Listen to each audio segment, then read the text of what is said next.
Organising a Passover, a Pesach Seder, is so much easier than you might think.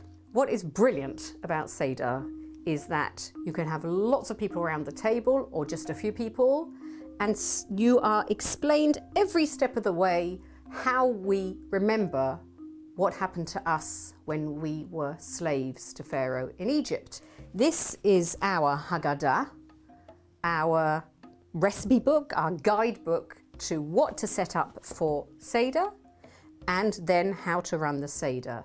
In the middle of a Seder table, you put the main symbols that will be discussed. The first one is the egg, a roasted egg, which you can just do in the oven, which reminds us of an additional sacrifice that was made, a roasted sacrifice in the temple in Jerusalem.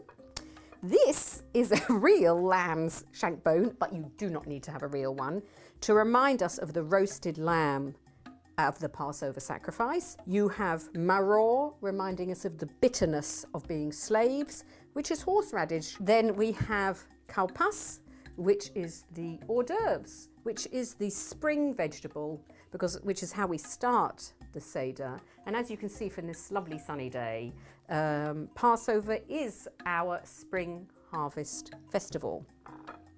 We also have what's called charoset, which can be made with apples and wine and nuts, or it can be made with figs and dates.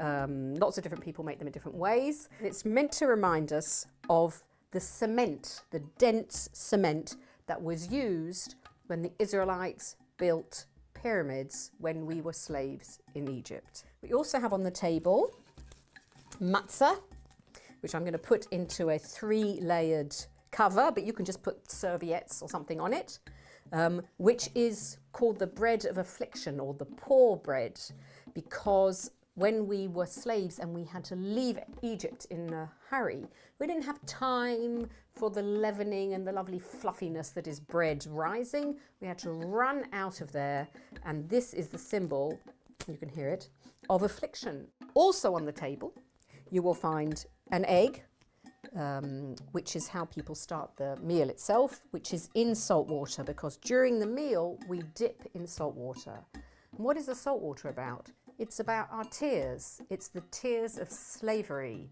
that is vital for us to remember.